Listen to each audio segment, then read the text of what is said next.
Hey, good evening, folks. How are you doing? How was your Tuesday? For folks around the globe, how's your Wednesday starting?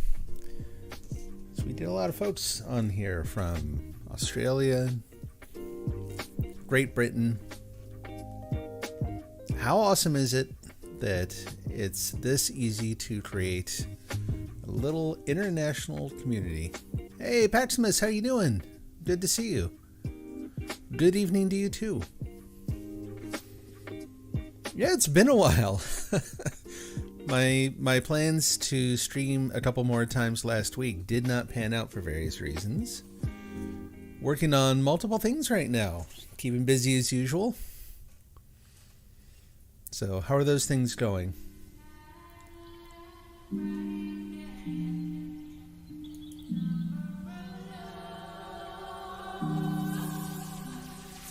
And yeah, kind of the same. I mean, still just the one work in progress as far as writing goes, but I've started up a second stream. It's supposed to be for relaxing. It's supposed to be like a gaming stream where I broke it up. I was originally playing games on here, and now I'm moving the gaming stuff onto its own stream. I think you're going to write your book after all. Hey, congratulations, you're fighting it a bit. Yeah, that never goes away. Right? Like, it's a fight all the way through. Yeah, it's funny. So I was talking about, starting up the gaming stream, and part of that, for whatever reason, I didn't plan to do this, but I started making some different, non-stream content for that. I've done just a couple simple videos, because I like doing it. I like playing around with, I use, what's it called? DaVinci something or other. They have a free version of this video editor that's really, really cool. It's a lot of fun to use if you like that sort of thing. DaVinci Resolve. And the night before this game released, that was kind of the main reason I'm going back into game streaming just a little bit. I decided I was going to make this video, and here's the thing. This is all about the creative process and the fighting it a bit or not. Making the video is like, okay, I've got this one idea, and I got that idea, and that idea led to two more, and then a couple more, and then, on it goes. It was just a simple, amateurish little thing by the time I was done. But it was so much fun to make. It was so much fun to make and put on the stream the next morning. Here's the thing. It made me realize that the creative process, like I've done some music stuff, I've, tinkered with the video, I write. The creative process for writing is above and beyond everything else. The most brutal, frustrating, and yet also rewarding creative process I've ever experienced. And in realizing that, I started looking around, and I kind of think that's the case for most people. Whereas with the video thing, there was this really strong sense of flow throughout the whole thing.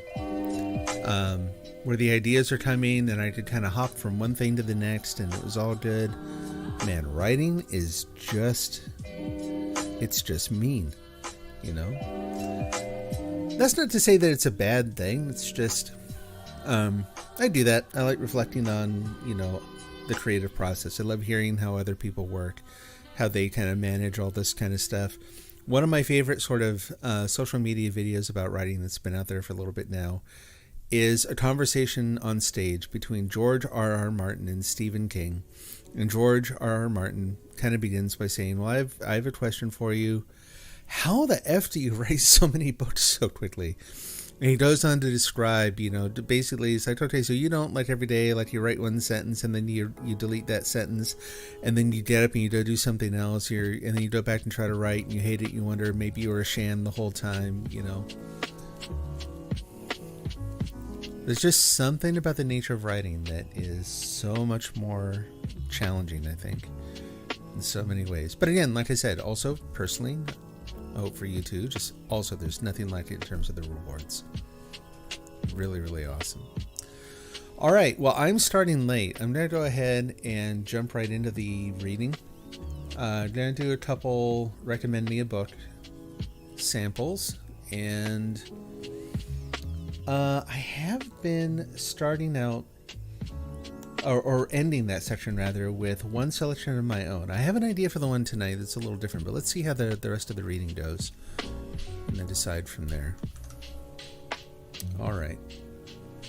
So initially, just to make sure I have this set up correctly, yeah, I'm just using, so no particular genre selected. We're just going to grab some random stuff, read it, and see what we think. And before I forget, I'm also going to be taking some notes on this as I go, because I thought it'd be good to kind of do like little, not really reviews, because it would just be the review of like page one. That's I don't know that that's a thing. But doing a quick take on each of the things I read and putting that on the blog.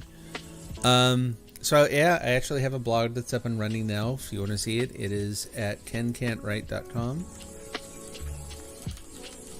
The Ken Can't Write thing was sort of a half joke I made at one point that has turned into, well, it's turned into the name of the stream and the blog and all that. So there you go.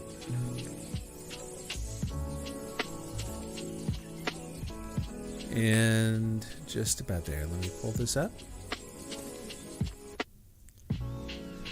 And then when I get to the writing portion tonight, I actually have a writing sprint timer set up. That way I don't have to fuss with it so much. The one downside is it doesn't let you control the sound at the end of the sprint. And this thing makes this shrill, really loud beep. It's a beep that's meant to be heard like if you're at the gym and there's a lot of noise and you're doing like you're doing rounds of something or you're doing circuit training and you really need to hear that beep over all the noise around you. Hopefully it's not too loud on the stream. I can't really turn it down independently of everything else, so we'll see.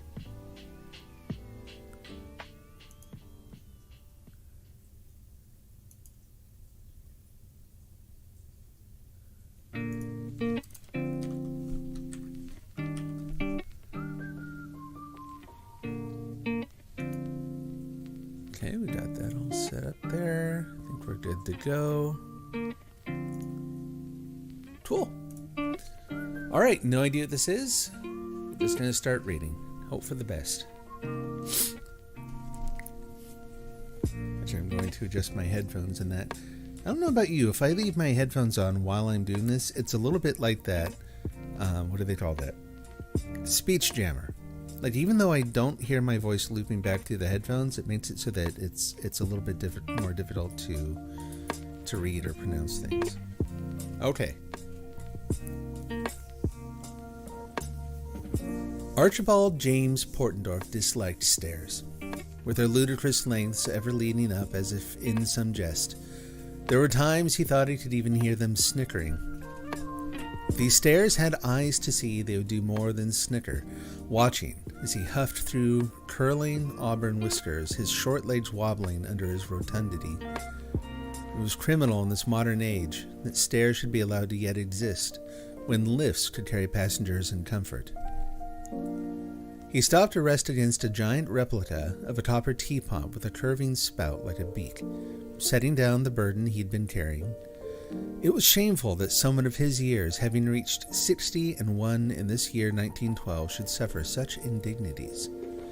He should be settling down for the night with a stiff drink, not trotting up a set of ruddy stairs. All for king, country, and company, he muttered. Mopping sweat from his forehead, he wished he could reach the dampness lining his back and other unmentionable regions that his dark suit by fortune hid away. It was warm for November, and in this overheated land it seemed that his body no longer knew how not to sweat. With a sigh, he turned weary eyes to an arched window. At this hour he could still make out the sloping outline of the pyramids, the stones shining beneath a full moon that hung luminous in the black sky. Egypt, the mysterious jewel of the Orient, land of pharaohs, fabled Mamluks, and countless marvels. For 10 long years now, Archibald has spent 3, 4, even 6 months in the country at a time. And one thing was certain, he'd had his fill. He was tired of this miserably hot, dry place. 30 years past, they had been ripe for becoming another conquest in His Majesty's empire. Now Egypt was one of the great powers, and Cairo was fast outstripping London, even Paris. Their people swaggered through the streets, mocking England as that dreary little isle. Their foods troubled his stomach. Their praying came at all times of day and night, and they delighted in pretending not to understand English, when he knew they very well could.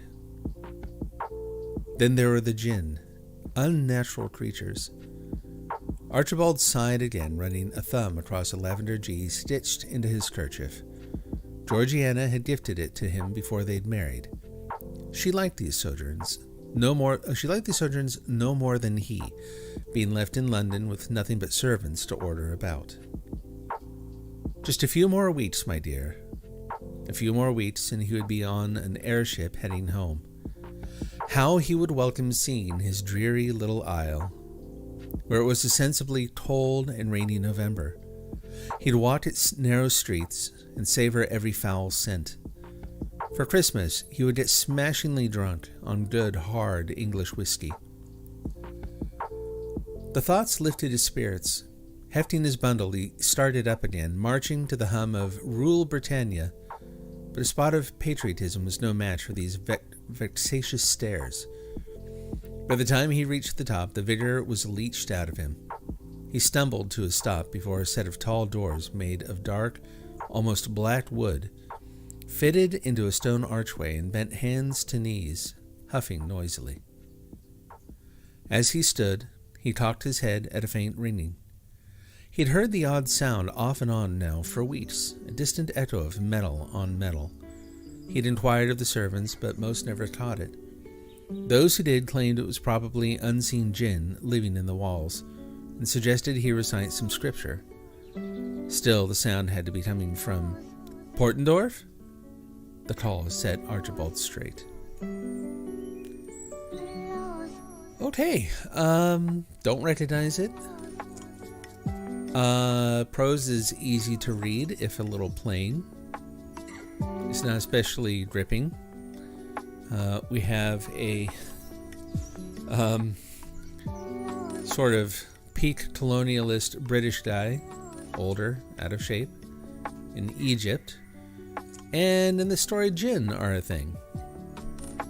They seem to be sort of an unquestioned thing, suggesting this is some sort of, I don't know if I'd call it fantasy, but something along those lines.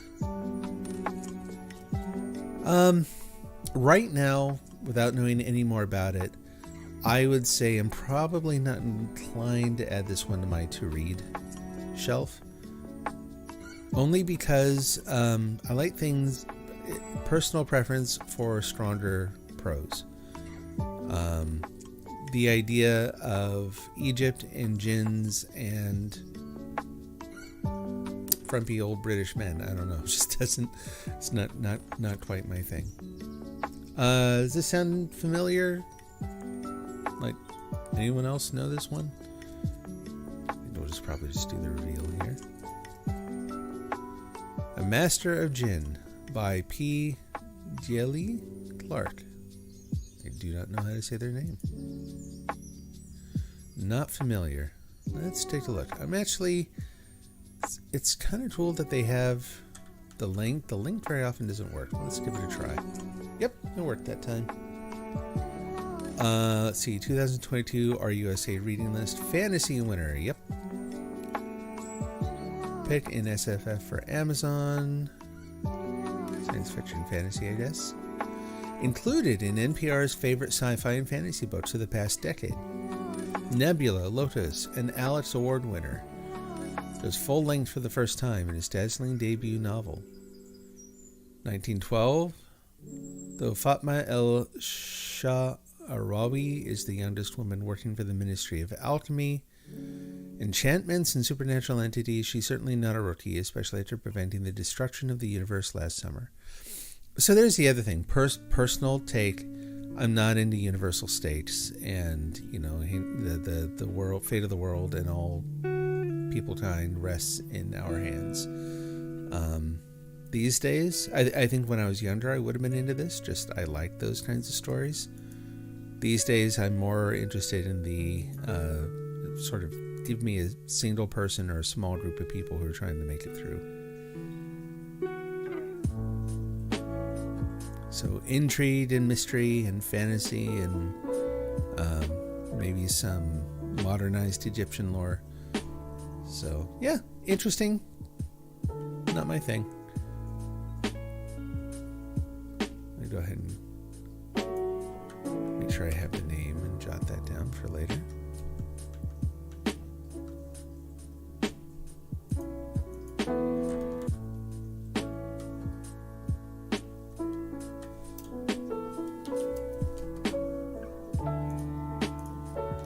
All right. Let's do one more general one, and then we'll start picking genres. And just taking a quick glance without looking too far ahead. Don't know this one. Take a quick drink here.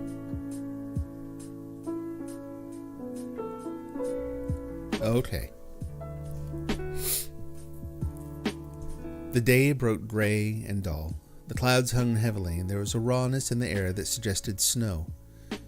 A woman servant came into a room in which a child was sleeping and drew the curtains. She glanced mechanically at the house opposite, a stucco house with a portico, and went to the child's bed. "Wake up, Philip," she said. She pulled down the bedclothes, took him in her arms, and carried him downstairs. He was only half awake. "Your mother wants you," she said. She opened the door of a room on the floor below and took the child over to a bed in which a woman was lying. It was his mother. She stretched out her arms, and the child nestled by her side. He did not ask why he had been wakened. The woman kissed his eyes, and with thin, small hands felt the warm body through his white flannel nightgown. She pressed him closer to herself. "Are you sleepy, darling?" she said. Her voice was so weak that it seemed to come already from a great distance. The child did not answer, but smiled comfortably. He was very happy in the large, warm bed with those soft arms about him. He tried to make himself smaller still as he cuddled up against his mother, and he kissed her sleepily. In a moment he closed his eyes and was fast asleep. The doctor came forwards and stood by the bedside. "Oh, don't take him away yet," she moaned. The doctor, without answering, looked at her gravely. Knowing she would not be allowed to keep the child much longer, the woman kissed him again, and she passed her hand down his body till she came to his feet. She held the right foot in her hand and felt the 5 small toes, and then slowly passed her hand over the left one. She gave a sob. "What's the matter?" said the doctor. "You're tired." She shook her head, unable to speak, and the tears rolled down her cheeks. The doctor bent down. "Let me take him." She was too weak to resist his wish, and she gave the child up. The doctor handed him back to his nurse. "You'd better put him back in his own bed." "Very well, sir." The little boy, still sleeping, was taken away. His mother sobbed now broken-heartedly. What will happen to him, poor child? The monthly nurse tried to quiet her, and presently from exhaustion the crying ceased. The doctor walked to a table on the other side of the room, upon which under a towel lay the body of a stillborn child. He lifted the towel and looked. It was hidden from the bed by a screen, but the woman guessed what he was doing. "Was it a girl or a boy?" she whispered to the nurse. "Another boy." The woman did not answer. In a moment the child's nurse came back. She approached the bed. "Master Philip never woke up," she said. There was a pause. Then the doctor felt his patient's pulse once more. "I don't think there's anything I can do just now," he said. "I'll call again after breakfast." "I'll show you out, sir," said the child's nurse. They walked downstairs in silence. In the hall, the doctor stopped. "You've sent for Mrs. Carey's brother-in-law, haven't you?" "Yes, sir." "Do you know at what time he'll be here?" "No, sir. I'm expecting a telegram." "What about the little boy? I should think he'd be better out of the way." "Miss Watkins said she'd take him, sir." "Who's she?" She's his godmother, sir. Do you think Mrs. Carey will get over it, sir? The doctor shook his head. This is another no for me, personally. Only because it's a very generic sort of a scene. Like, if I had to decide based just on this, there's nothing distinctive about it. The prose is slightly awkward. Some of the reactions that people have are, just in my reading, a little awkward. So little clunky.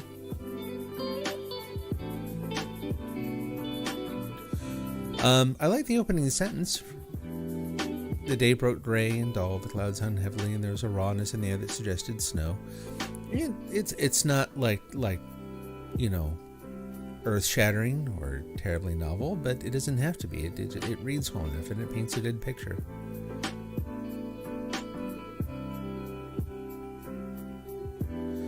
So we have Philip, who is in the crib. Presume it's Philip, yeah. A couple names here that, to me, this is a good reminder of, you might think that in writing a scene, especially an early scene, like if you're introducing too many characters all at once, it is surprisingly easy to lose track of them for the reader. Much as possible, really focus on solidifying just a few people at a time, maybe. So we have the child's nurse, the doctor. We have Philip, the mother.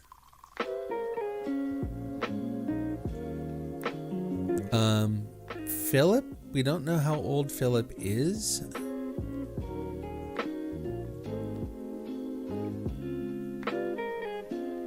Yeah, don't turn it into an Agatha Christie intro with tons of characters. Yeah. It's one of those things like, sure, if you'd like to, go ahead. Just know that some people are going to trip over him for a while.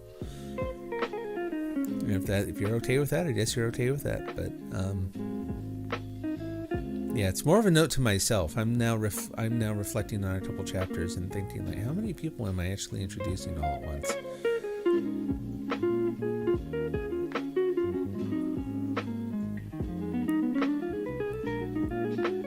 Usually can't track all of them right away. Yeah, same.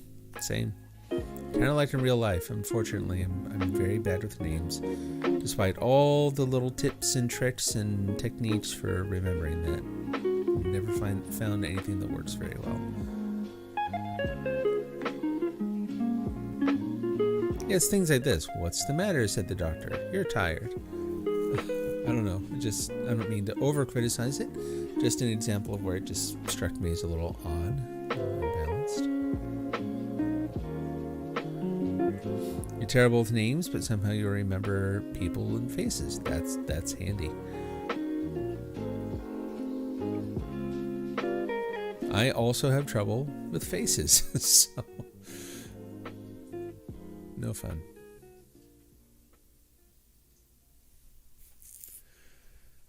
So we have the mother apparently just had another child, a boy, who did not survive.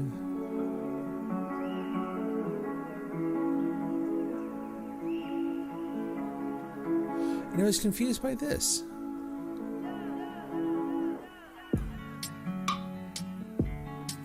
Like, it doesn't strike me as mysterious so much as contradictory.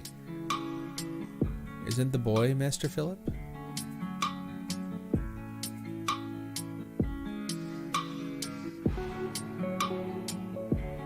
And he did not ask why he'd been awakened.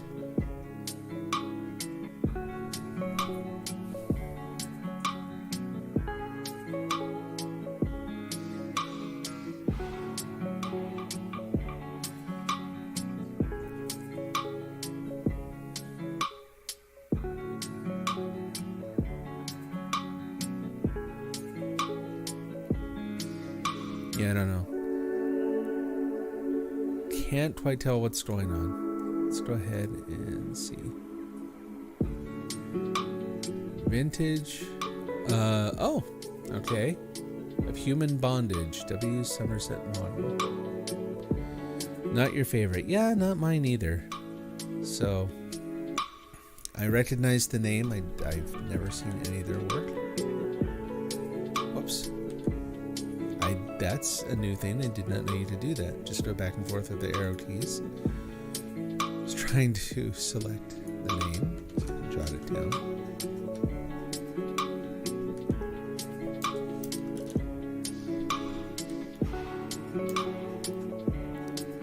Yeah, I'm kind of curious about the author. Let's go ahead and take a look here. See if we get this. Selected by the Modern Library as one of the 100 best novels of all time. Very difficult for a writer of my generation, if he is honest, to pretend indifference to the work of Somerset Maugham, who wrote Gore of It All. He was always so entirely there. Originally published in 1915, Of Human Bondage is a potent expression of the power of sexual obsession and a modern man's yearning for freedom. This classic Bildungsroman. I always want to say the Bildungsroman, but I don't know. Tells the story of Philip Carey, a sensitive boy born with a clubfoot who is orphaned and raised by religious aunt and uncle. Bobatus, good evening. Yeah, really, best novels of all time. I know. Based on what? I do well, thank you. Hope you do well too.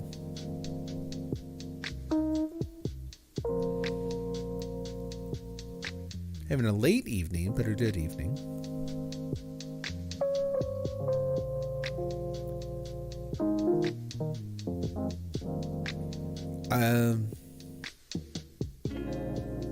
Yeah. It isn't the content sounds fine, I guess. It's the style of the writing to me was just not my thing. I found it sort of difficult to read. Like I said, it felt clumsy. I would have probably bet good money that it was an early work for a writer. So, I always think it's fun on here when if I get hypercritical of something and it turns out, like I did that, I don't know if it was hypercritical, but I got maybe a little more critical than usual and it turned out it was Hemingway. I'm like, nah, I stand by what I said. Do better, sir. Who am I to say? But anyway, think you're starting to get the idea of what your next book will be about. Cool. Was this the one? No, I don't remember the terms it used. I remember Slate.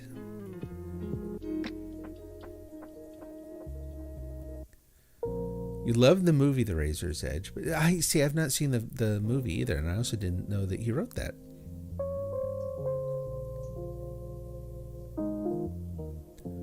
Yeah, I'm not fond of the prose.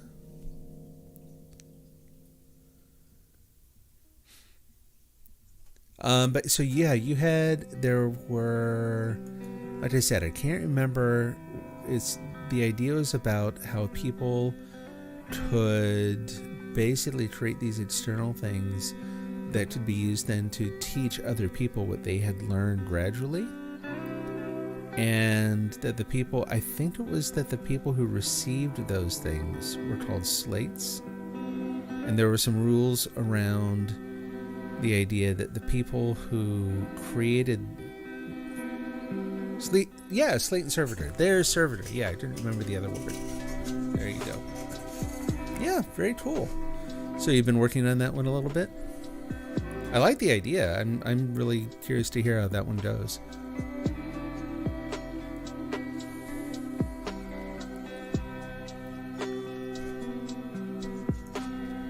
Cool. All right, let's go ahead and pick a genre. Does anyone have a request for a genre? I apologize, you can't actually see the list, but we have adventure. Let's see. Adventure. I mean, you could probably pick one of the genres you know, and it'll probably be on here. Crime, dystopia, fantasy, historical, horror. Humor too. I've never really considered humor. I'm guessing a lot of humor is going to be nonfiction. It's my one sort of, one of the constraints is that I kind of stick to fiction. Inspirational, literary, magical realism, mystery. There's poetry too. Mystery, yeah, sounds good. We haven't done any mystery yet.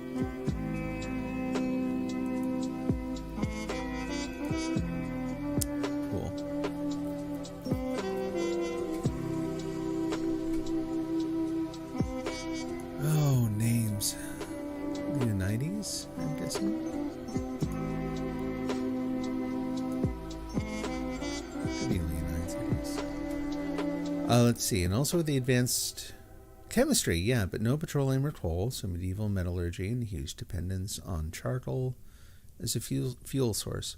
Thinking there's a Siberia-like area that's being exploited for its endless supply of wood, with natives and colonization and provincial governors.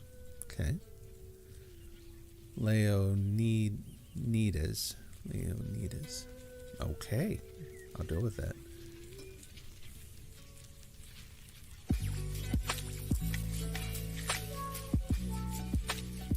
All right. I first came to know Sophia Leonidas in Egypt towards the end of the war.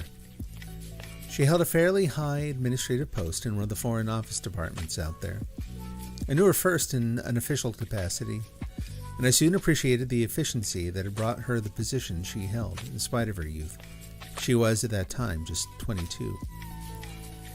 Besides being extremely easy to look at, she had a clear mind and a dry sense of humor that I found very delightful. We became friends. She was a person whom it was extraordinarily easy to talk to, and we enjoyed our dinners and occasional dances very much. All this I knew. It was not until I was ordered east at the close of the European War that I knew something else, that I loved Sophia, and that I wanted to marry her. We were dining at Shepherd's when I made this discovery. It did not come to me with any shock of surprise, but more as the recognition of fact with which I had been long familiar. I looked at her with new eyes, but I saw what I had already known for a long time. I liked everything I saw. The dark, crisp hair that sprang up proudly from her forehead, the vivid blue eyes, the small, square fighting chin, and the straight nose. I liked the well-cut of light gray tailor-made and the crisp white shirt. She looked refreshingly English, and that appealed to me strongly after 3 years without seeing my native land. Nobody, I thought, could be more English, and even as I was thinking exactly that, I suddenly wondered if in fact she was, or indeed could be, as English as she looked. Does the real thing ever have the perfection of a stage performance? I realized that much, and freely, as we had talked together, discussing ideas, our likes and dislikes, the future, our immediate friends and acquaintances.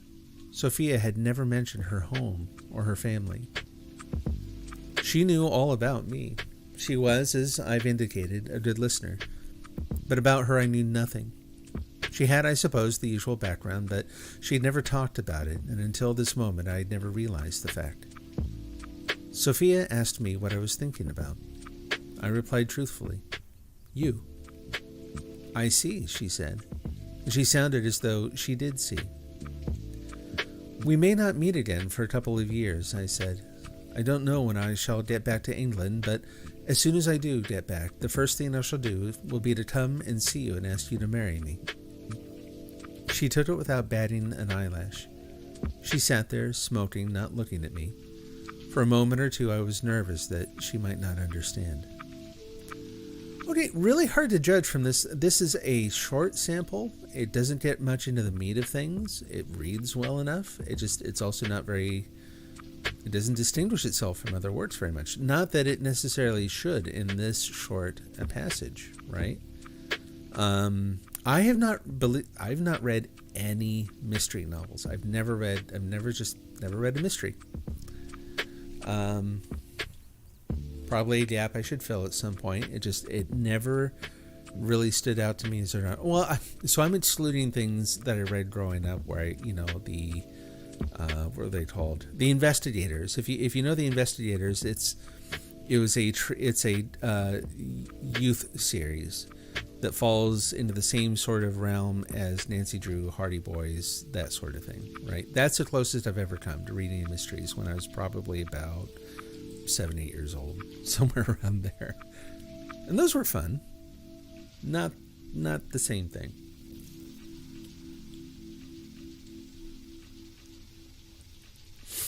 At first, you did think Agatha Christie Murder on the Orient Express, but getting mixed up with the movie interpretation because that doesn't happen in the book. Oh, okay. So yeah, let's go ahead and see. Hey, there you go. Crooked House, Agatha Christie.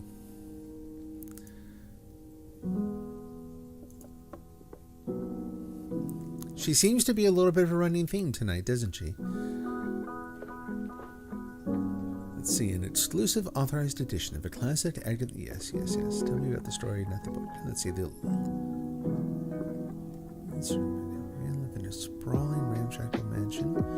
That is, until the head of the household is murdered with a fatal barbiturate injection. Suspicion naturally falls on the old man's young widow, 50 years his junior, but the murderer has reckoned without the tenacity of Charles Hayward, fiancé of the late millionaire's granddaughter.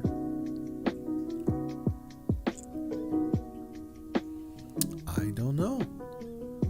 I'm going to add it to my list, actually, because, like I said, I have no mystery novels on my list. And so, as much as I enjoy finding things that are atypical for me, things that force me to reach a little bit, can't really, if I'm digging into mystery, I don't think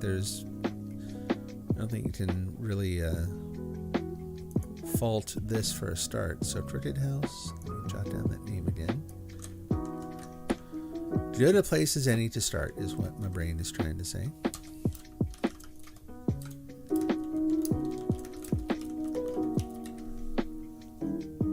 So close. Nice. Been wanting to read that. Oh, very cool. You've read a lot of Christie in the last 7 months, approximately 14 books. Wow. So I'm curious, how many of those books have you read on your co-study, I can't remember what it's called, on your streams that you do? Or do you reserve those mainly for other things? Study with me, yeah.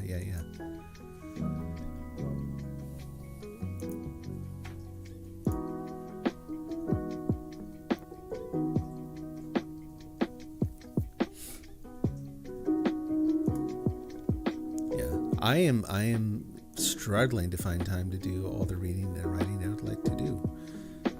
But do what I can to fix that.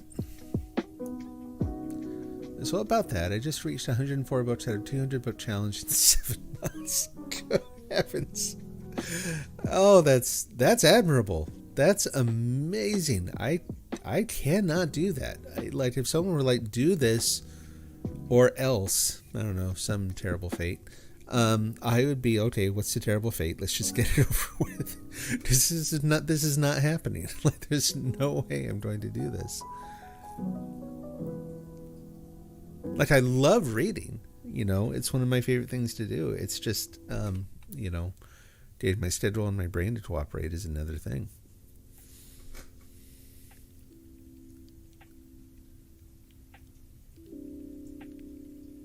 Okay.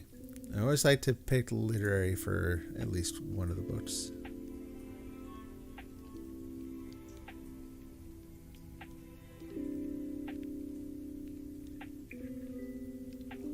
Okay, don't think I've seen that one. You basically replaced TV movies this year with reading. That's really cool. Yeah, it's funny. We got rid of... I have not been into TV for years and years now. It's one of those things that I think it's good every once in a while to really examine all the little corners where we're losing time, right? It's not any one big thing that sometimes that we're doing where our time goes. It's all the little in-between things, a little transitional. You linger too long. You go to look something up and you end up, 3-4 links deep into something else. And it feels like 5 minutes went by, but no, that was an hour. That was 2 hours. Maybe that's why you want to really buckle down and write this book after all. Yeah, very cool. That's, I don't need to tell you that is excellent prep.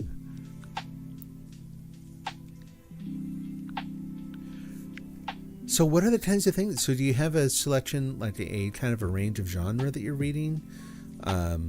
Did someone else make the list? Is it your own sort of, your own gotta read it list, or how's that work? I think I missed a comment up earlier too. I'm going to check that. So it's about life on the frontier where the natives don't use servitors, but rather, tulpas or muses. Okay. To share their culture between shamans. The slate that serves The Devoners absorbed the muse of a genius artist who originally came from these lands, and it lives in his brain as a separate entity. Man, I really like the scenario, the systems, and all this that you're setting up. The mix of different ideas. It sounds really, really cool. I'm looking forward to hearing. I've said that before, but it's true. I'm looking forward to hearing more about it. Cool. All right. Well, let me go ahead and I'll do this one, and then maybe we'll do one more after that. You're making your own list, but you allow people to purchase a book for you through. Oh, I see, through your Amazon wish list. That's awesome. And you read those first. However, people can also choose a book for you to read that they think you'll enjoy. Nice. Nice, nice. That's really cool. All right, let's see. So let's go ahead and just start in. Clear the throat again. Okay. I was 37 then, strapped in my seat as the huge 747 plunged through dense cloud cover on approach to Hamburg Airport. Cold November rains drenched the earth, lending everything the gloomy air of a Flemish landscape. The ground crew in waterproofs, a flag atop a squat airport building, a BMW billboard. So, Germany again. Once the plane was on the ground, soft music began to flow from the ceiling speakers, a sweet orchestral cover version of the Beatles' Norwegian Wood. Oh, I wonder if... Okay. The melody never failed to send a shudder through me, but this time it hit me harder than ever. I bent forward, my face in my hands to keep my skull from splitting open. Before long, one of the German stewardesses approached and asked in English if I were sick. No, I said, just dizzy. Are you sure? Yes, I'm sure, thanks. She smiled and left, and the music changed to a Billy Joel tune. I straightened up and looked out of the window at the dark clouds hanging over the North Sea, thinking of all I had lost in the course of my life. Times gone forever, friends who had died or disappeared, feelings I would never know again. The plane reached the gate. People began unfastening their seatbelts and pulling luggage from the overhead lockers. And all the while I was in the meadow. I could smell the grass, feel the wind on my face, hear the cries of the birds. Autumn, 1969, and soon I would be 20. The stewardess came to check on me again. This time she sat next to me and asked if I was all right. I'm fine, thanks, I said with a smile, just feeling kind of blue. I know what you mean, she said. It happens to me too every once in a while. She stood and gave me a lovely smile. Well then, have a nice trip. Auf Wiedersehen. Auf Wiedersehen. 18 years have gone by, and still I can bring back every detail of that day in the meadow. Washed clean of summer's dust by days of gentle rain, the mountains wore a deep brilliant green. The October breeze set white fronds of head-high grasses swaying. One long streak of cloud hung pasted across a dome of frozen blue. It almost hurt to look at that far-off sky. A puff of wind swept across the meadow and through her hair before it slipped into the woods to rustle branches and send back snatches of a distant barking, a hazy sound that seemed to reach us from the doorway to another world. We heard no other sounds, we met no other people. We saw only two bright red birds leap startled from the center of the meadow and dart into the woods. As we ambled along, Naoto spoke to me of Wells. Okay, this is, I'm going to guess, Haruki Murakami. And the first clue was, first of all, I guess the very first clue is that, okay, it's literary. He writes literary. Let's see, your main before I go on, my main lists are mystery, YA, fiction, historical fiction, Christian, inspirational. That's awesome. That's a wide list, too. The ones, like I mentioned before, the ones I think I struggle with just a little bit are like historical fiction. It's really tough for me to get my brain into, like even the historical, I did a night where we picked historical as a category on here, and it was interesting enough, but it reads to me like a long, meandering newspaper article, at least the style I read, and I found a lot of historical fiction reads that way. It's just really tough for me to get into. So my wife is a published author. Her name is April McGowan, and she writes women's Christian fiction. So there you go. I'm going to have to get some information ready so I have links to her books on here and that kind of thing too. Okay, so this is literary first clue. Second clue is this, Norwegian Wood, where I happen to know that one of Murakami's books, not read it, never read this. It's called Norwegian Wood. Something in the tone. I mean, he's translated. He writes natively in Japanese, and so his prose is going to be dependent on whoever happens to be translating him. And I don't know offhand how many different people they use to translate his works. I would imagine if you were having your work translated into another language, that it would be good to build up a relationship with particular translators so that you get some consistency over time in your work, right? But that's just a supposition. I have no idea if that's actually how it works. So it'd be interesting to see. And then as soon as we got down towards the end, so another clue. He is really, he focuses a lot on music, and almost always, in all the works I've seen by him, there's something to do with music coming in from the environment somewhere. In one novel, it's classical music coming over the cab driver's radio on a nice stereo system. Like music factors into so many of his things. So the fact that we have someone on our plane and the music is coming in and that helps set the tone is part of it too. Let's see. And then these two things. Naoko, so a Japanese name, spoke to me of Wells. He very freely reiterates themes across his works from what I've seen in the few things that I am familiar with. Wells play a really important role in his book, the Wind-Up Bird Chronicle. A guy going into a dry well and there are a couple different wells in the book. He seems sort of fascinated with them. So let's see if I'm right. Yep, Norwegian Wood by Haruki Murakami. What? I read his stuff. I know him a little bit. But that's the game. Let's see, historical fiction is extremely difficult, you think, for most people to get into because the writing style isn't the most flowy. Yep, exactly. It reads like a newspaper, like I mentioned. Yeah. It's interesting, though. Like, it's, I'm to correct myself, like I talked about a newspaper article, but then, like, one of my favorite, I don't know about favorite, but a writer I really like stylistically is Annie Proulx, who comes from a journalistic background, but man, when you read her prose, her novels, it reads nothing like what you would think of as a stereotypical like newspaper article, and yet her style is described as journalistic by other people. So I don't know. It just, yeah, you're right. It focuses more on context than it does prose. It seems to, and personally, yeah, I really like really good prose. That's part of what holds me in the story.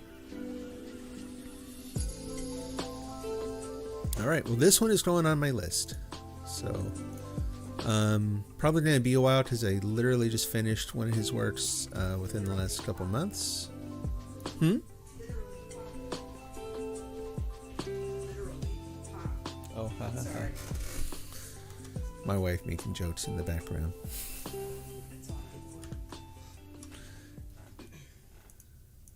Okay. So I'm going to read a sample from one of my choice, and it's going to be kind of an unusual one.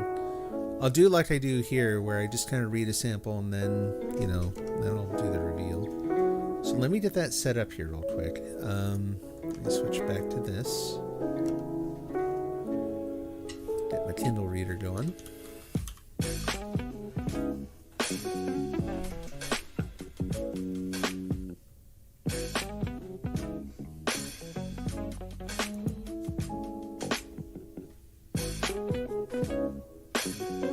Hi, how are you doing, Anna?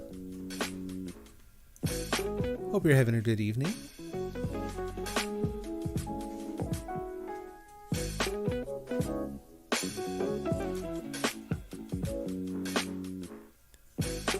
welcome to the stream. Glad to have you here.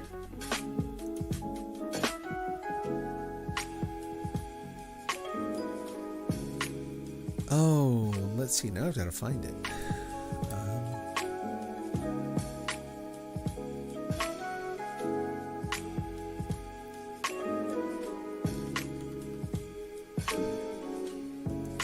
There we go.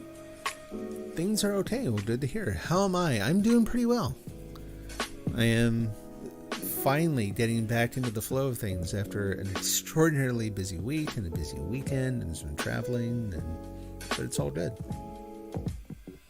Not really traveling, just sort of we went to sort of an event over the weekend and decided that we didn't want to drive back and forth each day, so we got a hotel, which was kind of nice. I've never done that, where you just literally stay across the street from the thing that you're doing. That was pretty cool. Okay, now I've got to switch the windows here.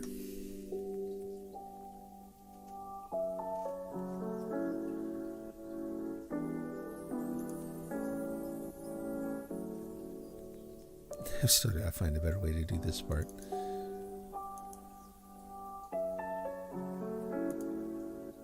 There we go. So this is kind of an unusual novel. I will admit I've not read the whole thing yet. It's already on my list. I've read into it a bit, enough to be familiar with this one part, and read far enough to know that, yeah, this is definitely something I want to read. So hopefully you enjoy it, and if not, that's cool too. Chapter 1.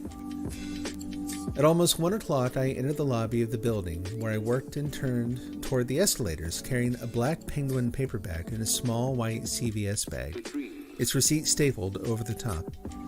The escalators rose toward the mezzanine where my office was. They are the freestanding kind, a pair of integral signs swooping upward between the two floors they served, without struts or piers, or to bear any intermediate weight. On sunny days like this one, a temporary steeper escalator of daylight formed by intersections of the lobby's towering volumes of marble and glass met the real escalators just above their middle point, spreading into a needly area of shine where it fell against their brushed steel side panels, and adding the long glossy highlights to each of the black rubber handrails, which wavered slightly as the handrails slid on their tracks, like the radiance of black luster that ride the undulating outer edge of an LP. When I drew close to the up escalator, I involuntarily transferred my paperback and CVS bag to my left hand so that I could take the handrail with my right, according to habit. The bag made a little paper rattling sound, and when I looked down at it, I discovered that I was unable for a second to remember what was inside. My recollection snagged on the stapled receipt. But of course, that was one of the principal reasons you needed little bags, I thought.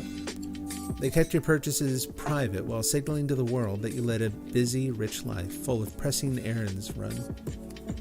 Earlier that lunch hour, I had visited a Papagino's, a chain I rarely ate at, to buy a half pint of milk to go along with a cookie I had bought unexpectedly from a failing franchise. Attracted by the notion of spending a few minutes in the plaza in front of my building, eating a dessert I should have outgrown and reading my paperback, I paid for the carton of milk, and then the girl, her name tag said Donna, hesitated, sensing that some component of the transaction was missing. She said, "Do you want a straw?" I hesitated in turn. Did I? My interest in straws for drinking anything besides milkshakes had fallen off some years before, probably peaking out the year that all the major straw vendors switched from paper to plastic straws. We entered that uncomfortable era of the floating straw, although I did still like plastic elbow straws whose pleated necks rested bending in a way that was very similar to the tiny seize-ups your finger joints will undergo if you hold them in the same position for a little while. So when Donna asked if I would like a straw to accompany my half pint of milk, I smiled at her and said, "No thanks, but maybe I'd like a little bag." She said, "Oh, sorry," and hurriedly reached under the counter for it, touchingly flustered, thinking she had goofed. She was quite new, you could tell by the way she opened the bag, 3 anemone splains of her fingers inside it, the slowest way. I thanked her and left, and then I began to wonder, why had I requested a bag to hold a simple half pint of milk? It wasn't simply out of some abstract need for propriety, wish to shield the nature of my purchase from the public eye, although this was often a powerful motive and not to be ridiculed. Small mom-and-pop shopkeepers who understood these things instinctively shrouded whatever solo item you bought. A box of pasta shells, a quart of milk, a pan of Jiffy Pop, a loaf of bread, in a bag. Food meant to be eaten indoors, they felt, should be seen only indoors. But even after ringing up things like cigarettes or ice cream bars, obviously meant for ambulatory consumption, they often prompted, little bag, small bag, little bag for that. Bagging evidently was used to mark the exact point at which the title to the ice cream bar passed to the buyer. When I was in high school, I used to unsettle these proprietors, as they automatically reached for a bag from my quart of milk by raising a palm and saying officiously, "I don't need a bag, thanks." I would leave, holding the quart coolly in one hand, as if it were a big reference book I had to consult so often that it bored me. Why had I intentionally snubbed their conversation when I had loved bags since I was very little? It had learned how to refold the large thick ones from the supermarket by pulling the creases taut and then tapping along the infolding center of each side until the bag began to hunch forward on itself, as if wounded, until it lay flat again. I might have defended my snub at the time by saying something about unnecessary waste, landfills, etc. But the real reason was that by then I had become a steady consumer of magazines featuring color shots of naked women, which I bought for the most part at the mom and pop stores. Oh, not at the mom and pop stores, but at the newer and more anonymous convenience stores, distributing my purchases among several in the area. And at these stores, the guy at the register would sometimes cruelly, mock innocently, warp the little bag convention by asking, "You need a bag for that?" forcing me to either concede this need with a nod or to be tough and say no, and roll up the unbagged nude magazine and clamp it in my bicycle rack so that only the giveaway cigarette ad on the back cover showed. Carlton is lowest. Hence, the fact that I often said no to a bag for a quart of milk at the mom and pop store during that period was a way of demonstrating to anyone who might have been following my movements that at least at that moment, exiting that store, I had nothing to hide, that I did make typical vice-free family purchases from time to time, and now I was asking for a little bag for my half pint of milk from Donna in order, finally, to clean away the bewilderment I had caused those mom and pops, to submit happily to the convention, even to pass it on to someone who had not yet quite learned it at Papagino's. So I'll go ahead and stop there. Wow, I hate this. That's okay. I kind of expected it. I expected at least one of those. I'd be surprised if, frankly, I'd be surprised if anyone but me liked it. Yeah, so does anyone recognize the book or the author?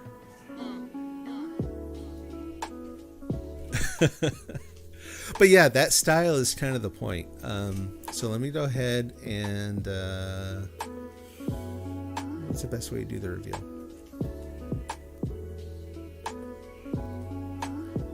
I'll back it up this way. Back. There we go. So the book is called The Mezzanine. And again, the author, Nicholson Baker. There we go. I had trouble remembering his name. So you can see it published originally in 1986. So The Mezzanine is a novel, like a whole novel, in which a man goes up an escalator. Like, that is literally the whole novel. He starts off where we see him here in the building, and he goes up the escalator to his office. I think you've heard my voice before in an audiobook. No, well, first of all, thank you. That's nice. But no, I've actually not done any professional work or anything. This is, I guess, kind of like practice, or it's kind of fun to play with the idea, but nope, I never tried it. But I hope you enjoy it. So, but yeah, so if you keep reading the intro, like if you get the sample of this book, it's actually a pretty generous sample. You can read a good portion of it. It goes on quite a ways from there. Obviously, Bobitus will not be doing that. But that's okay. I actually like how he gets super, super reflective on the little teeny details in life. And I know that's not going to be for everyone. But to me, it's a good example, if you like this at all. And it is a fairly well-received book. Obviously, not, like I said before, not going to be for everyone. Well, thank you. No, I appreciate that. In terms of reading this like a study for writing, his ability to take all the minutiae in life and link them together and to bring forward moments that feel very, very genuine and true and real, even if they're sort of mundane things. He describes later on where he's a time when they were new or they'd been in the office for a little bit, and he had taken off his shoes at work and was rubbing his feet in socks over the carpet under the desk, which is always stays a little bit newer than the rest of the carpet in the building. And it's one of those things that, again, having worked in a lot of offices, like, I know that feeling.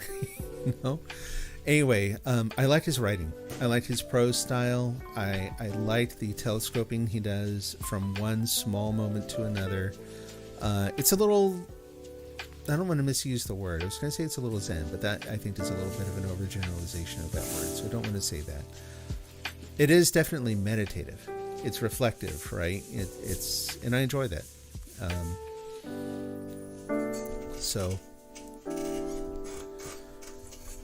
Yeah.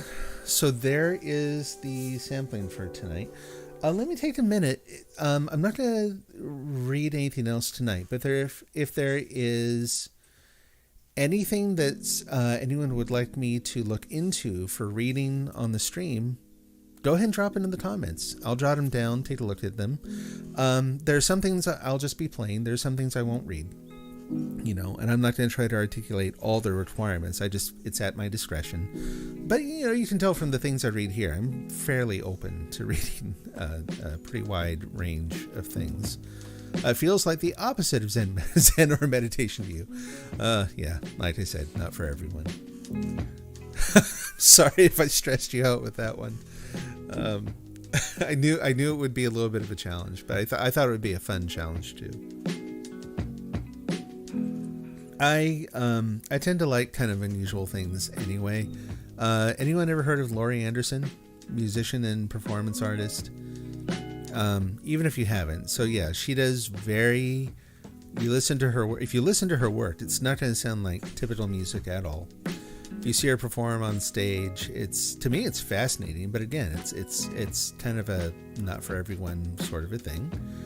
And I remember trying to introduce some of my friends to Laurie Anderson when I was in high school, when everyone's listening to pop or rock or Led Zeppelin or Pink Floyd or whatever's on the radio at the time, which would have been like Michael Jackson and that sort of thing. And here's Laurie Anderson.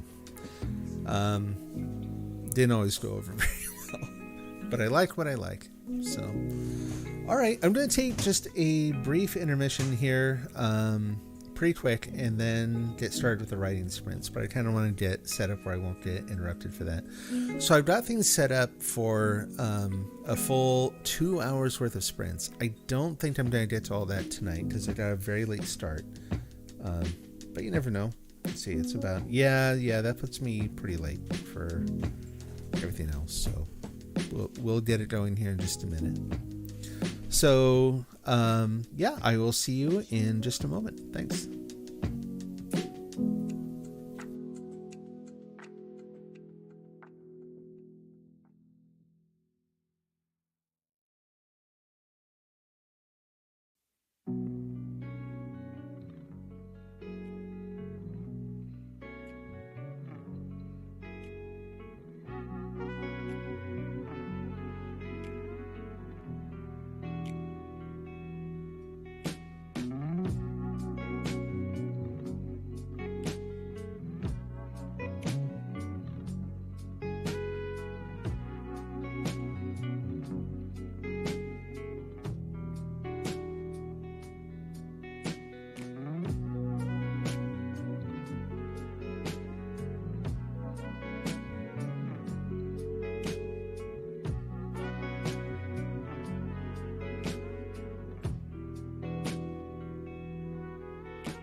Hey folks. All right, why don't we go ahead and get started here in just a moment. Let me check something. I wonder. It's one of those moments where I just saw a message pop up. Oh, there we go.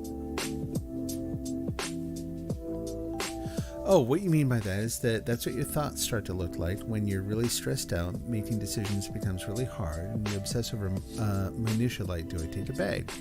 Willingly subjecting yourself to that state of mind. Yeah, no, that makes sense.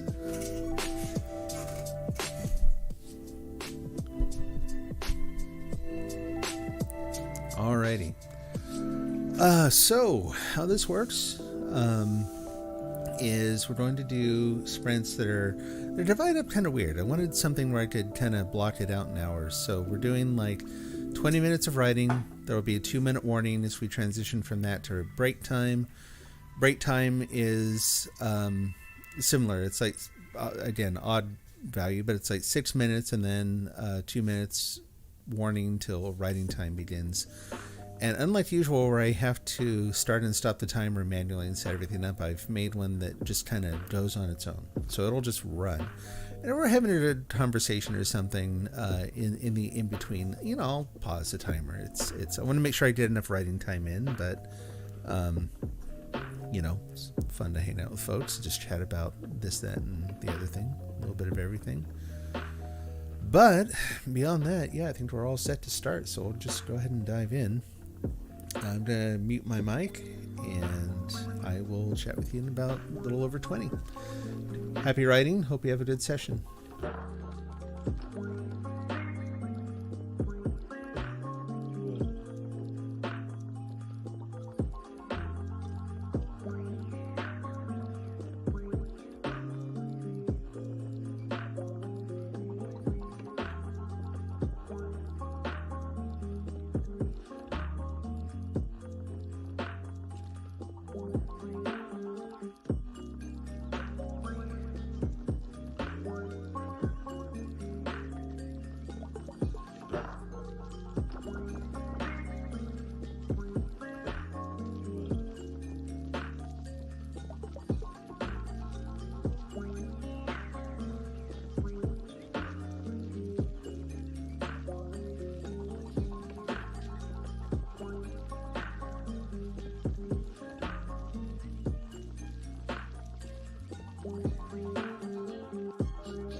Okay, so that's the first sprint done. I think I found a way to get the sound to come through and control it. I can't hear it on my end. I have to just keep an eye on the timer. So, not sure if you could hear that or not. It was really hard to tell from this end. Yeah, I hope you had a good sprint. I feel like mine is like I'm getting stuff written, but it's meandering a bit. That's how it goes sometimes. A very relaxing sprint. So it just happened to be a relaxing sprint, or just kind of from the length of it or whatever? Oh, you're in the zone sort of. Oh, okay. Good. So if you don't mind my asking, what are you working on tonight? Are you, let's see. Are you working on the writing project that you were thinking about starting, or are you doing something else tonight?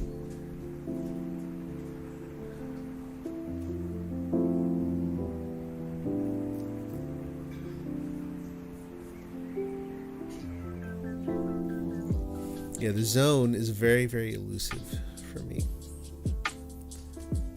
You did mostly, oh nice, mostly plotting for your novel. It's a Viking fantasy. Cool.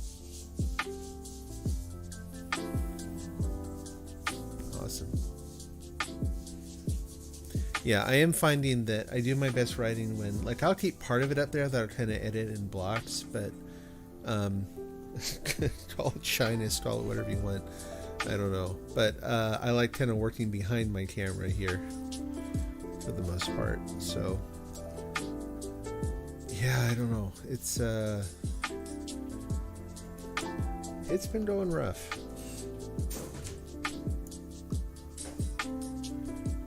That's what I was talking about earlier. Like when I'm working on other creative things, there's a lot more decisiveness. It's, oh, I want to do this particular thing. You do that thing, and then you need to tune it. And if you start kind of feeling like, I'm not sure if that's it anymore, you can like walk away from it, go do something else.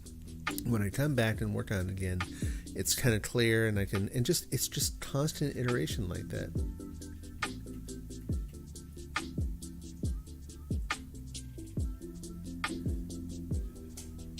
We're currently working on your resume, looking to get a full-time soon. Okay. We have been switching back and forth between the resume and the book you're writing. Oh boy, I said it. The book I'm writing. Wow, it's happening, I guess. Yeah, that is nice. Congratulations.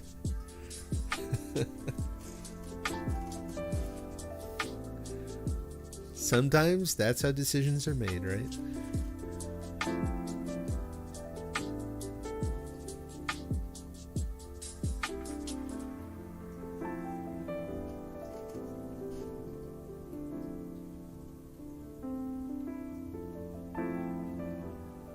And just like that, yeah.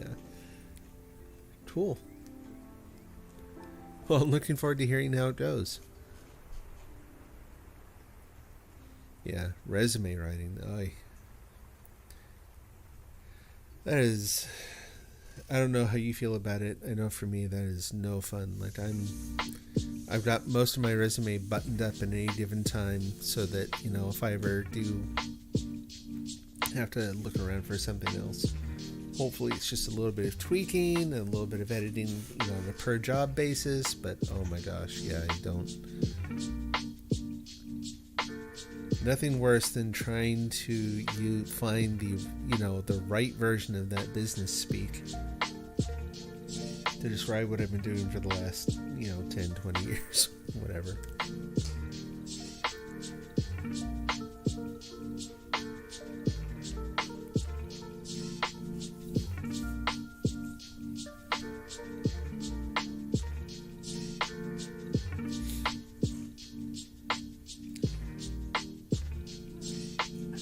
Yeah, I tell you, the thing I'm working on right now, I'm stuck in this section where I feel like I'm doing a lot of, it's not really exposition. I don't think it is anyway.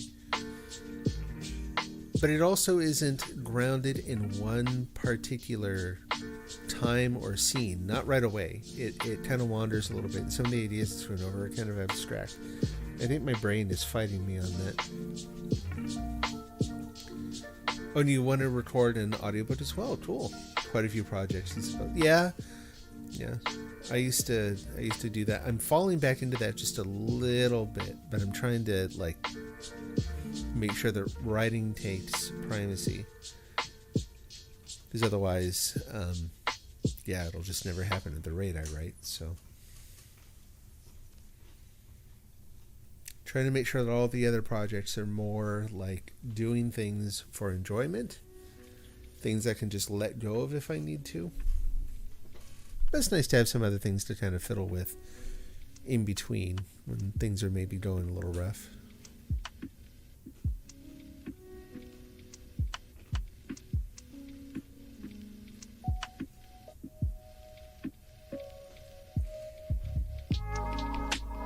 But there are very few things I find that I like to do that are just purely, which is maybe not a great thing, but 2-minute warning there for getting back into the sprint. Very few things I find I personally like to do that are just for fun or enjoyment. I like keeping busy.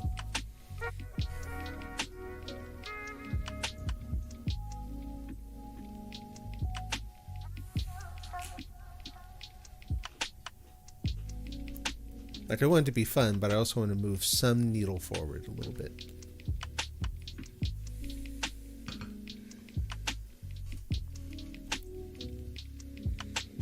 Going back in the chat, making sure I didn't miss anyone there.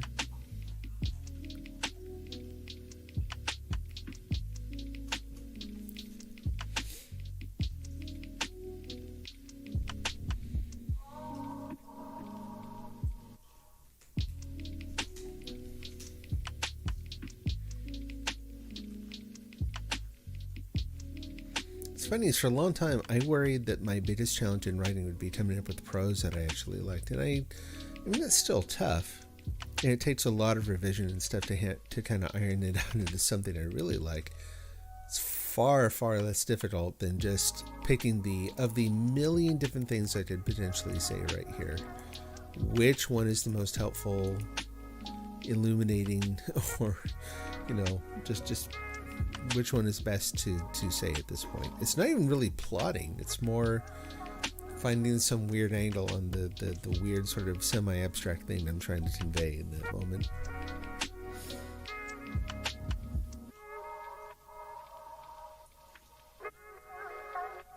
All right, getting down to it. Okay, another 20, and happy writing. I'll see you shortly.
done. And if you can't tell from my voice, I got a little sleepy in that one. So I didn't actually really find a hook until the last couple minutes there. But I think it'll be easy enough to pick up again once I get going. Get going with the next one.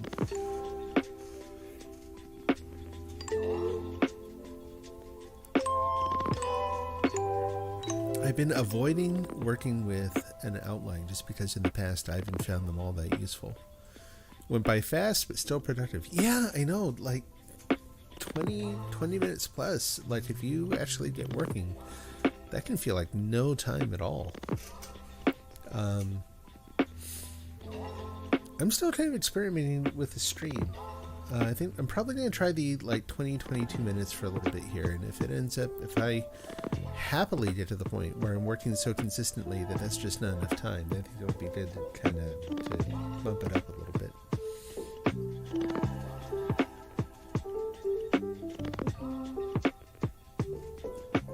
But yeah, while I'm not thrilled about the idea of working with an outline, I do feel like if I probably need some kind of skeleton of some sort to work with.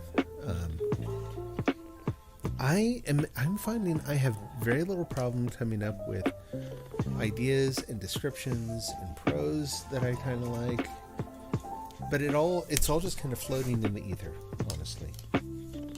And there's some people who, frankly, they write kind of like that, and I read their stuff and I enjoy it. It's not really what I want to do. You know, it can be maybe a little, it can be a little off-putting to have something that just kind of floats here and there and just kind of stays in ideas. It ends up feeling like something between an essay and a narrative. I'd rather have something that feels a little bit more like a straight-up narrative.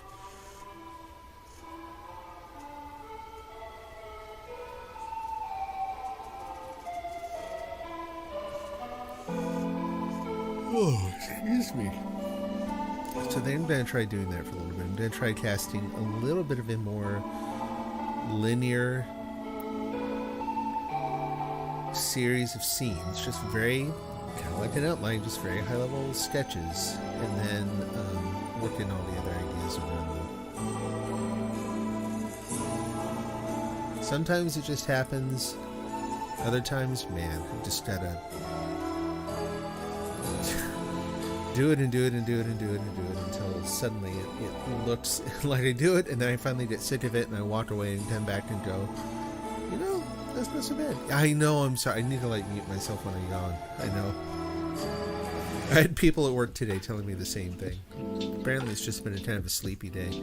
I don't know about where you are. Around here, it has been, like we went from having 90 degree, 100 degree weather down to it's still kind of warm outside, but it's cloudy. If I stay inside when it's nice and cool and dark and peek out, it looks like autumn came over the weekend. You know what I mean? The leaves aren't changing yet, but man, my brain, all my senses are just ready for the fall to be here. I think that's kind of making me feel a little yawny.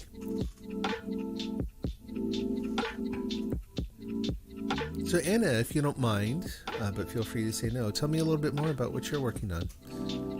You said it was Viking Fantasy, if I remember correctly?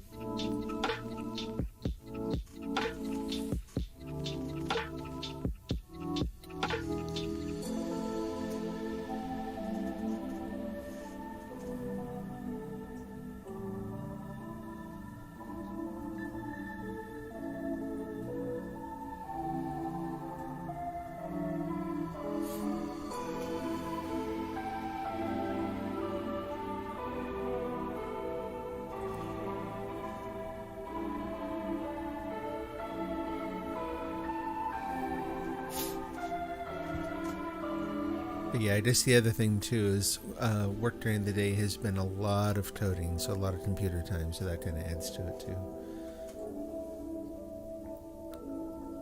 Oh, okay. Trying to write something a bit different. It's more historical Viking fantasy. Cool. So is that an area that you've studied before? Are you kind of doing research as you go? How's that working out?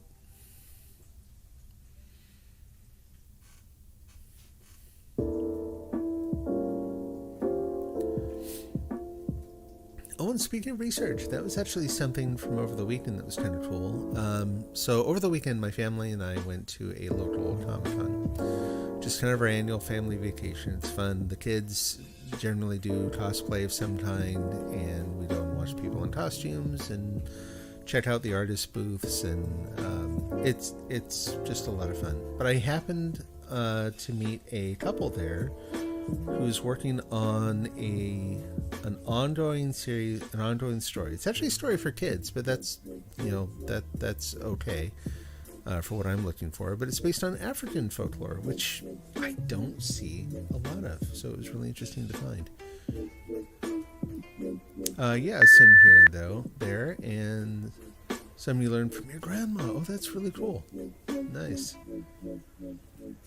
Yeah, a lot of the reason I mentioned that is so a lot of so Northern European, Icelandic, and Norse folklore. The stories that you hear there, naturally you hear similar versions of it in Great Britain and Ireland and whatnot, but you really hear similar stories all the way in Africa. I'm reading some folklore from Malaysia that has some very similar tones. It's really fascinating to me to see how the stories, I don't think it's fair to say travel, because that presumes we know something about their history and how the stories went around. I think some of the stories come up the way they do more because of some common thread in the human psyche, Kind of makes you wonder, though. It's kind of fun to think about. That's really awesome, though. The idea of learning some of that from your grandma, and would have been really, really interesting stories to hear. Yeah, yeah. One of my favorite examples of that is a story that. So I do a thing called Folklore Fridays. Which, am I doing that this week or is that next week? That's next week. Where I will find some public domain folklore. Like right now, I'm working through a book of Irish folklore, but it's one of the stories I want to read where I want to pair up. There's an Irish legend and a Japanese legend that, when you look at the facts of the stories, they are so similar. They have to do with someone finding a young woman, falling in love, going to where she lives, which it turns out is somewhere else. Like in the Japanese version, she's actually from under the sea. In the Irish version, she's from... I think the place probably has a lot of different names, but call it Fairy for the moment. It's the other. Oh, we're starting the writing sprint. I will finish up later. The stories are very, very similar. It's fun to see those similarities. Very hard to explain too. All right, happy writing.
Alrighty.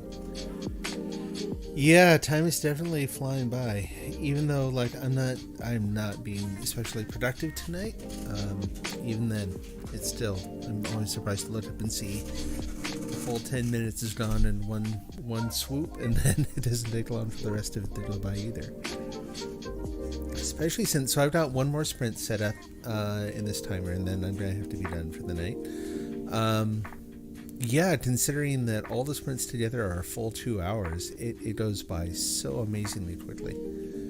Hoping to get to the point where I can start early enough to actually do some even longer runs of sprints. Paximus, if I saw correctly, you go for like 6 hours at a time? Is that correct? I was looking at some of your videos. I thought I saw something like that on there.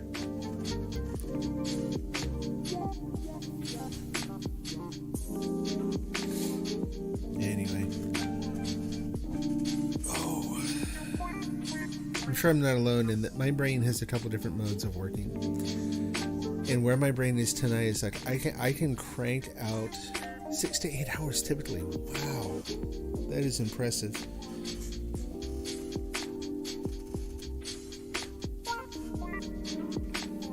You've done 12, but usually no more.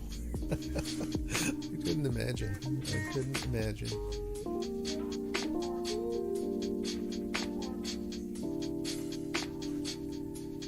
Hey, oh, this sounds good, Anna. Have a good night. Thank you for stopping by. Look forward to seeing you again.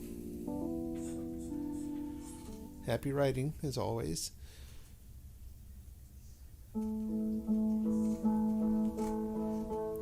Oh man, but yeah, so my brain is like, I can crank out the text tonight. It's just that none of it is what I feel like I need to sort of complete the narrative.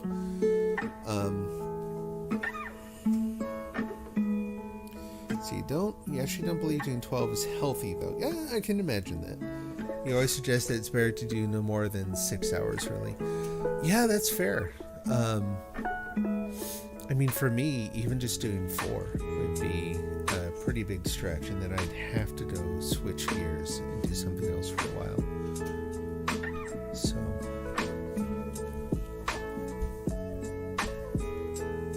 there are a couple works that I'm thinking of that have a very similar structure to what I'm trying to do. What's funny is I didn't start out like I think a lot of the time, especially for newer writers, it's sort of assumed that when you're taking on something that might be a little bigger than you, which this definitely is, but no, it's what I want to write.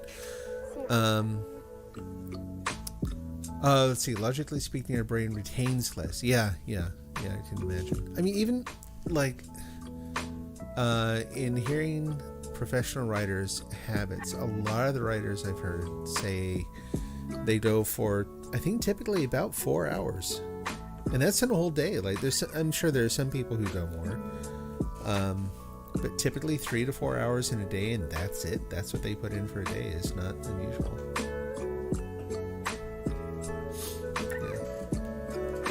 Yeah. I cannot remember her name. Unfortunately, I'm terrible with names. But literary author, the sentence by sentence sort of writing. Yeah. About 3 to 4 hours in a day tops. Stephen King, about 4 hours. And then there are people like Ray Bradbury, I think, who basically didn't stop. Got up, went to the typewriter, sat down joyously, and just started cranking out stories. I know they're out there, but they seem the exception more than the norm, at least in my experience.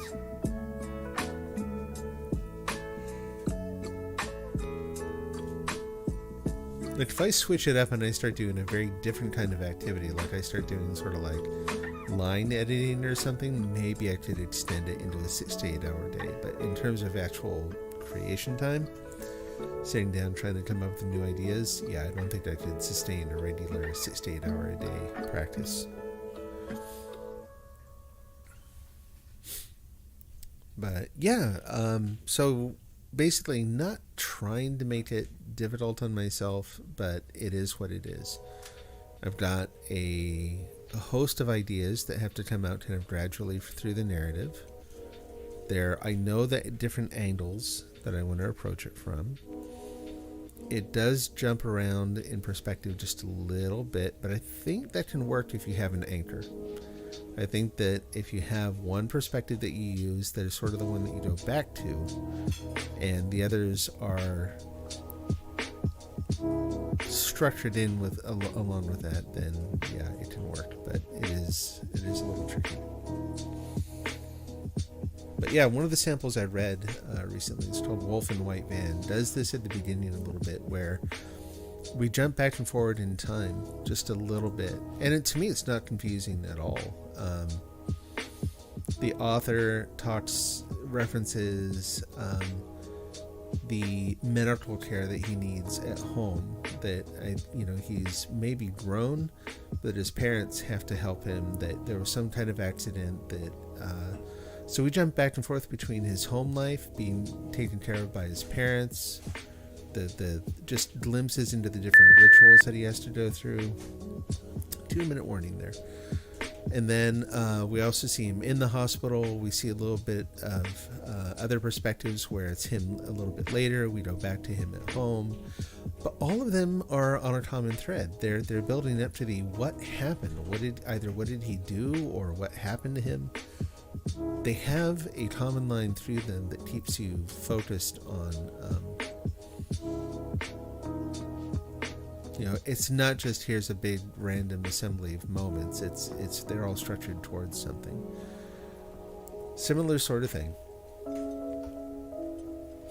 And so it's more a matter of when I get into the mode of writing, when I am focusing on prose, and my brain just naturally goes towards just free writing, just one idea after another, one image after another.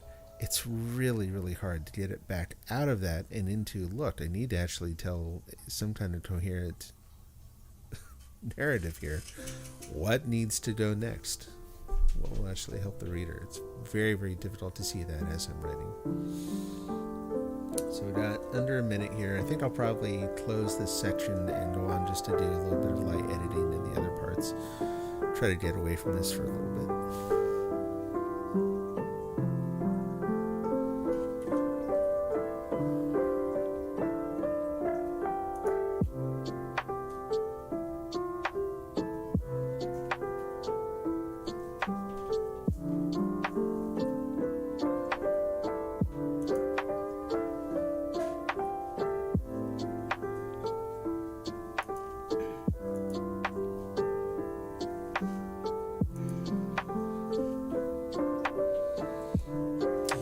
Coming up on it. One more sprint. Have a good one.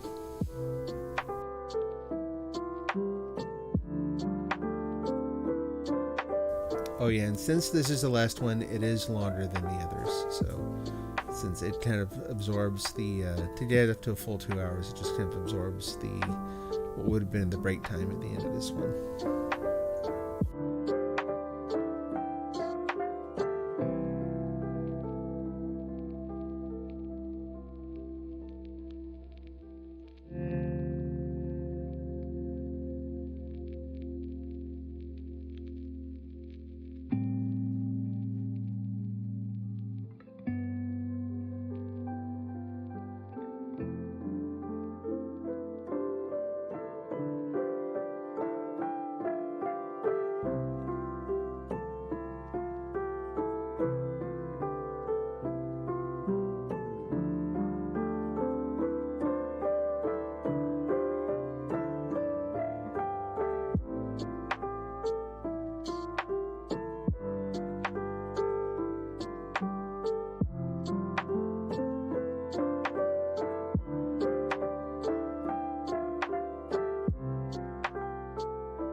Okay, that last little bit just like rocketed by. Like I looked up and I think there were 5 minutes and not even the 2-minute timer at the end there, and then just blip. Oh man. Finally started getting into the groove of things here at the end a little, but I'm still at a place where I think it's still a good place to stop.